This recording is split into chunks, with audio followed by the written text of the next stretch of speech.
क्या आप अपनी परेशानी को कम करने के लिए खाते हैं? क्या खाना खाने के बाद आपको यूं महसूस होता है कि आपकी परेशानी अब पहले से कम हो गई है? या आपको एक तरफ एग्ज़ाम की डेडलाइन मिली है और दूसरी तरफ आपको एकदम से मीठे की अर्ज होना शुरू हो गई है?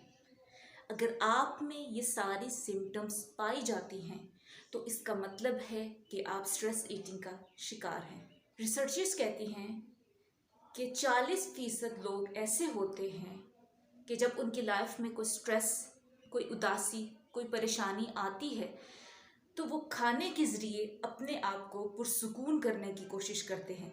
यही आपका स्ट्रेस ईटिंग कहलाता है। स्ट्रेस ईटिंग होती क्या है? हमारी ज़िंदगी में बहुत से उतार चढ़ाव आते हैं। कुछ पल खुशियों के होते हैं और कुछ पल उदासी के।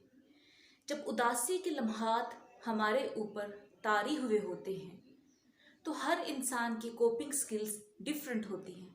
इसका मतलब है कि हर इंसान उस उदासी के पीरियड को मुख्तलिफ अंदाज में उसको हैंडल करता है, उसको गुजारता है।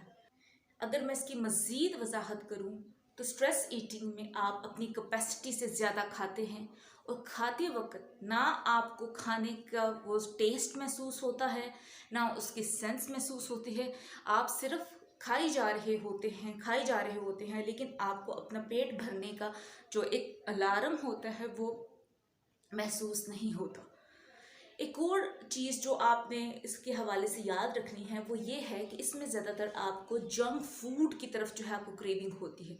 आपको चॉकलेट्स जो हैं वो बहुत अच्छी लग रही होती हैं, आपको पिज़्ज़ा, बर्गर, जितने भी अनहेल्दी फूड है आपको इसकी जो है वो क्रेविंग हो रही होती है। इस तरह ये साइकिल जो है वो चलता जाता है और उसका एंड जो है वो रिग्रेट्स के हवाले से ही होता है। रिसर्चर्स कहती हैं ये एक साइकिल होता है जो कि 4 मराहिल पे मुश्तमिल होता है। सबसे पहला जो स्टेप होता है, जिसको पहला मरहला भी कह सकते हैं, वो एक ट्रिगर होता है। आपको कोई भी लाइफ का ऐसा इवेंट, जैसे कि फॉर एग्जांपल आप स्टूडेंट है, आपको एकदम से कोई असाइनमेंट की डेडलाइन मिलती है या एग्ज़ाम की अनाउंसमेंट होती है और आपको एकदम से टेंशन होना शुरू हो जाती है, आप स्ट्रेस लेना शुरू कर देते हैं। दूसरा स्टेप क्या होता है कि साथ ही आपको अर्ज होने लगती है कि मुझे कुछ मीठा चाहिए, कोई चॉकलेट, कोई जिंगर, कोई इस तरह की चीज़ जो है मुझे खानी है। तीसरा मरहले में क्या होता है कि आप उसको बहुत ज़्यादा खा लेते हैं, ओवर ईट कर लेते हैं और अपनी कैपेसिटी से आप अपने यानी कि ज़्यादा उसको ले लेते हैं, जिसकी वजह से आपको गिल्ट होना शुरू हो जाता है, आपको टेंशन शुरू हो जाती है। एक तो आपकी ऑलरेडी टेंशन चल रही थी, लेकिन अब चूंकि आपने ओवर ईटिंग कर ली है और आपको मालूम नहीं हुआ कि आपने कितना खाना था, कितना खाना चाहिए, तो ये गिल्ट भी आपके साथ शामिल हो जाता है। तो इस तरह 2 गिल्ट जो है आप लेके बैठ जाती हैं। तो अब क्वेश्चन ये आता है कि क्या इमोशनल ईटिंग से बचाव मुमकिन है या इसका कोई इलाज है, इससे कैसे बचा जा सकता है? तो यहाँ मैं सबसे पहले तो अपना एक्सपीरियंस शेयर करूँगी आप लोगों के साथ। जैसे कि मैंने आपसे पहले ही इस चीज़ को डिस्कस किया था कि ये मेरा खुद का जर्नी है सेल्फ ग्रूमिंग का, जिसमें मैं जो हूँ नेचुरल और हेल्दी वेज के तरीके जो है वो ढूंढ रही हूँ और यही जो मैं खुद पे अप्लाई कर रही हूँ वही चीज़ें जो है मैं अपने ऑडियंस के साथ भी शेयर करती हूँ।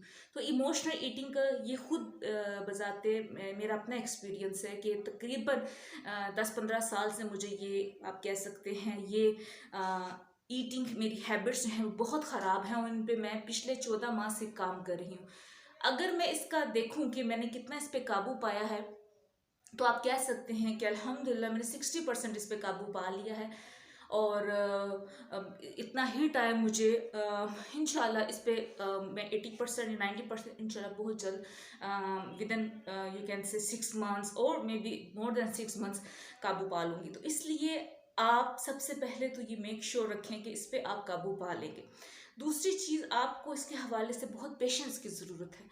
मैं हर बार अपने हर क्लाइंट को, चाहे वो जो भी उसके लाइफ के इश्यूज़ हो, ज़रूरी नहीं हो स्ट्रेस ईटिंग ही हो, जो भी हो, उसको ये ज़रूर कहती हूँ कि जितना अरसा आपकी उस आदत को डेवलप होने में लगा है उससे डबल आपको उस आदत को तोड़ने में लगेगा। तो इसी तरह सबसे पहले तो आपने अपने माइंड में ये रखना है कि it will take your a lot of time. Okay, अच्छा, अगर मैं बात करूं इसके कैसे हम इस पे काबू पा सकते हैं, तो सबसे पहले जो आपने चीज़ करनी है वो ये करनी है कि आप खाने को एंजॉय करके जो है ये वाली हैबिट लेके आए, एंजॉय करके खाएं। मेरे साथ ये एक चीज़ है जिसमें मैं भी काम कर रही हूँ, समटाइम्स नहीं हो पाता कि एकदम से तेज़ से जो है वो खाना शुरू कर देती हूँ, जिसकी वजह से जो खाने का टेस्ट और जो एक आप लोग एक एक एक वो जो पूरा प्रोसेस होता है उसको सही तरह से एंजॉय नहीं कर पाते, वो मिस हो जाता है। तो कोशिश करें खाने को, अगर आप 5 मिनट में कम करने फिनिश करने के आदी हैं तो कोशिश करें कि इसको 7 मिनट तक ज़रूर लेके जाए, आहिस्ता आहिस्ता आप इसको बढ़ाते जाए, तो खाने को एंजॉय करके जो है आप ले। दूसरी चीज़ जिस पे आपने काम करना है वो ये है कि फिज़िकल एक्टिविटी ज़रूर अपने लाइफस्टाइल में ऐड करें। इससे क्या होगा कि आपको जो क्रेविंग होती है मीठे की, उस पे आपको काबू पाने में मदद होगी। तीसरी चीज़ जो आपने करनी है वो ये करनी है कि आप जिस चीज़ से आपको स्ट्रेस होता है, जो भी आपकी ज़िंदगी के ऐसे आप बेहतर तौर पे जानते हैं क्या क्या चीज़ें मुझे स्ट्रेस क्रिएट करती हैं, कोशिश करें उनकी पहले से तैयारी रखें। अगर आप स्टूडेंट हैं और आपको मालूम है कि जैसे सडन जो अनाउंसमेंट हो जाती हैं एग्ज़ाम की या क्विज़ेस की, तो मुझे स्ट्रेस होने लगता है, तो पहले से अपनी तैयारी करके रखें ताकि उस तरह आप अपने स्ट्रेस को मैनेज कर सकें। एक और चीज़ जिसको मैं हाईलाइट करना चाहूँगी वो ये है कि आपने अपना लाइफस्टाइल जो है वो हेल्दी रखना है। आप जो भी खाएं, चाहे आपको मीठे की क्रेविंग हो रही है, चाहे केक की हो रही है, जिस जिंगर की भी हो रही है, कोशिश करें उसको घर में बना के खाने की। और इसमें थोड़ा टाइम लगता है, हो सकता है कि पहले कुछ अरसे में, पहले 2 माह 1-2 माह में आपको इतना थोड़ा मुश्किल हो चीज़ें करने में, तो लेकिन अगर आप 10% भी कर लेते हैं तो ये भी बहुत है। अच्छा, last but not the least thing is that कि जब आप के ऊपर इस तरह की कैफियत हो, मैं इसको कैफियत ही कहूँगी, इमोशनल ईटिंग की, जब अर्ज हो रही है कि मैंने कुछ खाना है, तो आपने कुछ सेकंड्स के लिए अपने दिमाग को थोड़ा झंझोड़ना है कि आया ये मेरी सेहत के लिए अच्छा है। कुछ थोड़े से क्वेश्चंस, क्रॉस क्वेश्चनिंग खुद से करें कि ये जो फूड है, ये जो मैं खाने जा रही हूँ, जो मेरी प्रायोरिटीज मैंने बनाई हुई हैं, either they are good for my body और नॉट। और एक और बात जो मैं यहाँ कहना चाहूँगी कि कोशिश करें कि छोड़े नहीं, जो आप चॉकलेट्स वगैरह जो भी खाते हैं उनकी क्वांटिटी कम कर दें। खाएं ज़रूर, क्योंकि एकदम से बॉडी जो है उसके लिए तैयार नहीं होती, लेकिन जहाँ आप पूरा पैकेट में, जैसे अपना बताऊँ मैं, पूरा वो जो फैमिली पैक होता है, मुझे याद है इतना शॉपिंग, यानी कि मुझे आप कह सकते हैं कि एक वो आदत होती, जब मुझे मेरे मेट्रो के जब मेरे एग्ज़ाम थे, मुझे बहुत ज़्यादा ये स्ट्रेस ईटिंग होती थी। तो आप कह सकते हैं कि आप कोशिश करें कि अगर आपको फैमिली पैक बिस्किट खाने की आदत है स्ट्रेस में, आप उसको वो जो उससे छोटा होता है, मुझे उसका नाम नहीं याद, लेकिन कोशिश करें क्वांटिटी जो है ना उसको कंट्रोल करें, और इससे भी आपको जो है वो फ़ायदा होगा।